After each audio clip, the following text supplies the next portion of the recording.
we read news all over the social media that, sorry to say, but you're hunted now. Why are you hunted? The best answer that I can give is, I think it is mainly because of my popularity. I've been doing dawah for more than 25 years in India, and my lectures are there on the media, on the social network, on the YouTube, everywhere. And I was expecting that I'm living in a country, India, which is not very comfortable for the Muslims.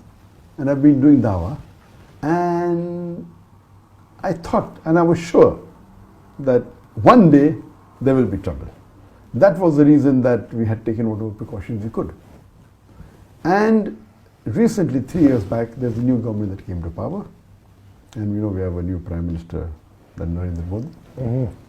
And we knew that about 15 years back, when he was the Chief Minister of Gujarat, one of the states in India, there are many NGOs, many organizations have given several reports that he was responsible for killing of more than 2,000 Muslims, making a state organized, killing of Muslims at large scale. So much so that there were cases filed against him in different parts of the world. He was not given entry to USA, to UK, and he was not allowed to enter many countries of the world for several decades. About 3 years back, when there was election, he won the election and became the Prime Minister. Now, when he became the Prime Minister, all these sanctions were removed. So this is democracy. Irrespective who you are, if you are elected, to build relationship, they can put anything down. And he traveled to many countries, including Muslim countries, to build relationship in the first couple of years of his tenure. And it is known that the party that he belongs to is against the Muslims. And we're expecting this to happen. And he was waiting to get some excuse to stop my activities.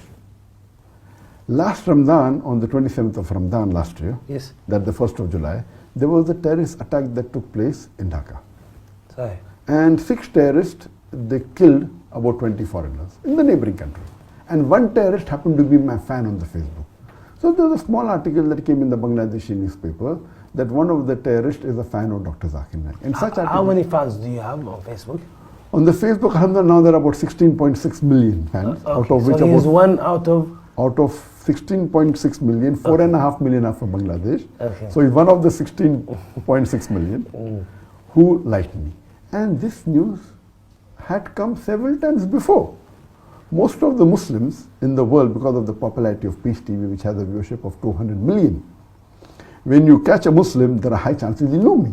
So even the terrorist attack that took place, whether in Glasgow or New York or Australia, when they catch a Muslim, he's been seeing my videos. But never has that been made into an issue. If you ask any Muslim, he has to be a fan of Muhammad Sallallahu Alaihi Wasallam. So will you blame the wrong action that he has done to Muhammad Sallallahu Alaihi Wasallam? No. So here we find that the Indian media blew it out of proportion. Next day, the news article came on the 3rd of July. 4th of July, almost all the newspapers, headlines, almost all the news channels, it was headlines that Dr. Zakir Naik inspired terrorists. And it was as though everything was planned. And day and night, I became sudden viral not only in the world, number one trending, on the Twitter, on the Facebook. And then, alhamdulillah, many Muslim organizations in different parts of India, they protested. In Bangalore, in Hyderabad, in Kerala, in Kashmir, in large numbers. And one thing good, mashallah, that the Muslims who even differed with me, the difference of opinion and views, even they stood up, saying we disagree that Dr. Zakir is not a terrorist. And mashallah, there was big protest, so much so that the Indian government had 4 different teams, IB, National Investigation Agency, they had the Intelligence Bureau, that the Maharashtra Police, that the Bombay Police, CID, all of them, and NI alone had 9 teams, each team hanging, so few hundred. And the amount they spent money in doing research, that they saw most of my tapes, everything, no problem, I was happy about it. After 1 month, on 2nd of August, they were forced to say in the parliament that nothing is wrong found with Dr. Zakir Naik. He did not find any evidence in his speeches, nor in his lectures. So most of the protest stopped. And I thought, that this will surely be their plan. So protest stopped, everything became cool.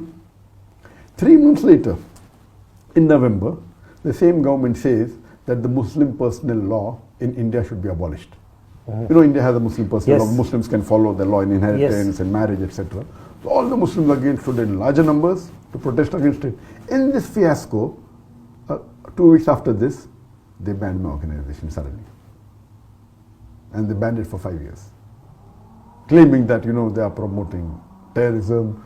And they started getting lectures, which I've given 10 years back, I've given 15 years back. Any logical person will know that these lectures are there on the social media for 10, 15 years. If they promoted terrorism, why suddenly now are they called? So it is mainly because of the popularity. And it is shocking that the Indian government many a times before has called me to give lecture on religion in the National Academy in Hyderabad. National Academy of Hyderabad is the largest institute for training police. It is the most prestigious institute. Imagine I have been called not once, twice, and sometimes when I did not go, they pressurized me. They used influence. I'm saying, no, you have to go. So twice I've addressed them, to IPS officers, to the top ranking police. So do you mean to say they've called a terrorist?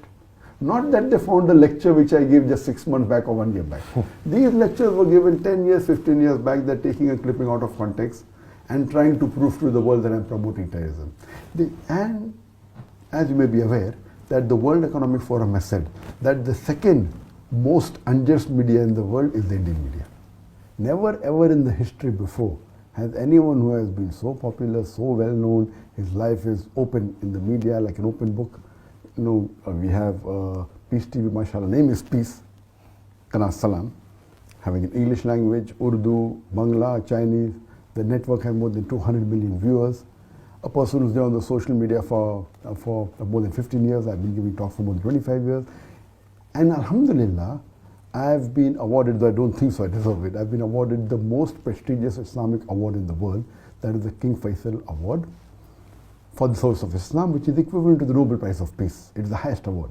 Alhamdulillah, I've been even given the second highest award, the Dubai Holy Quran Award, 4 years back. Then the Toko Mahalijri Award, that's from Malaysia, from Sharjah, from Gambia, from many countries. I've been the guest of heads of states of many countries, Muslim countries, non-Muslim countries, giving lectures in more than 40 countries. I've been invited. Now, such a person who's so popular, when the Indian government is laying an allegation that I'm involved in terrorism, indirectly they are saying that even Saudi Arabia is promoting terrorism, even Dubai is promoting terrorism, even Malaysia is promoting terrorism, even Sharjah is promoting terrorism, and all the countries. Even the Indian government is, yes, because they're inviting you. Yes, so it is so illogical, and they're taking up clips which are not new. Okay, can be possible hypothetically that I was very good and suddenly last 6 months I've been bad. Can be. Logically, they are picking up lectures of mine which I've given 10 years back, which I've given 15 years back, which I've given 5 years back. And that means the previous government, yes, they're saying yes, the previous government promoted ذاكر, now we are we are correct. So it is illogical, absolutely illogical. As you know, that many governments today, they're talking about politics, many governments today, they win the election by being against Islam. And we have examples, what they're having in US. The more they speak, they get a better vote bank. That's what's happening in India. They openly speak. And if you compare, recently, just a few months back, the election took place of a state called as UP Uttar Pradesh, which is the biggest state in India. And do you know, the person who stood for election, one of the priest who was a Hindu priest, he told in his election campaign and in his lecture openly that the graves of the Muslim women should be dug and they should be raped. Even after saying this, he won the election. And he belonged to the same party as the Prime Minister of India. And the irony is, not that he only won, they made him the Chief Minister of that state. Yes, that means if you abuse the Muslims, imagine if you compare to any of the allegations they are laying, compared to what he said in public, that you dig the graves of the Muslim women and rape them. Nothing is happening. Is this democracy? What is exactly happening in a few days ago? Why is it now more critical than ever? Yes, previously it was more localized and the Muslim Indians supported me, alhamdulillah. When they called me for interrogation on 31st of January, I did not receive any official letter from them. What I was hearing from the media. When I heard from the media, my lawyer gave them my email. And when I got the email, I replied on the email. I'm willing to come on video conferencing. I'm willing to do a Skype interview. What you want, I'm ready to cooperate. What do you want? They are laying allegations that I'm doing money laundering. I said, where money laundering? We have been submitting our records. So what record we submitted 10 years back? They are saying that's not correct. Now, why are you saying now? When they called me for interrogation, I said that, okay, you want to interview me? I'm ready to cooperate. We can have a video conferencing. We can speak on the Skype. We can speak on whatever you want, I will cooperate. Give you all the answers. They said, no, we want you physically. Now, physically, we know the history of India. Yeah, of course. We know the history of the Indian police. Out of those people, Muslims arrested for terrorism, 98% are let free. But after 10 years, after 15 years, their lives are ruined. Recently, a few months back, a Muslim by the name of Abdul Wahid, he was arrested on charges of terrorism, then was let free after 8 years, then writes a book. What was done with him? How he was tortured. The first grade of torture, second grade, third grade, fourth grade. He says how they do mental torture first, then how they take out clothes, how they put current on the private parts. All this he mentioned in black and white. How do they do physical torture, third grade? And the fourth grade is they even molest the lady family members, the mothers of the victim, the sisters of the victim, until they give it, until they sign forged documents. So this is known to the world. And you expect me to go back, do you think I'm a fool? Some people say that, oh, why are you a coward? I said, I'm not a coward, it is the sunnah of the Prophet. It is the sunnah of Muhammad sallallahu alaihi wasallam. He did hijrat. Sahih. When it's difficult to practice your deen and propagate your deen there, India by law we are allowed to preach and propagate our religion. I did not break a single law of the Indian law, not a single. It's allowed by law for me to preach and propagate and practice my faith. Muhammad sallallahu alaihi wasallam is the best example. And alhamdulillah, it's a blessing of Allah subhanahu wa ta'ala that it took us out of India at the right time. The times are getting from bad to worse. And I was aware that, mashallah, you see on the videos, there are non-Muslims, there are Hindus who respect me. The majority of the Hindus, they are good. They love the Muslims. It is these politicians who actually instigate them to do action against the Muslims. Now in India, Muslims are being lynched because on allegation that they're eating beef, they're hanged in public. He didn't have beef, he had meat. And then the police is saying, we'll do investigation whether it was beef or meat. Nonsense. You're hanging a person in public. So now the times in India is very bad. I'm thanking Allah subhanahu wa ta'ala, it took me out at the right time. As far as the investigation is concerned, I am ready to cooperate, but they don't want me to interrogate on the phone. Because when they do it on the phone or in the media, I would love, let the audience, let it be an open interrogation. Why are you wanting a private? Because you know that you have something to hide. In privacy, you can surely threaten me. You can torture. That you cannot do.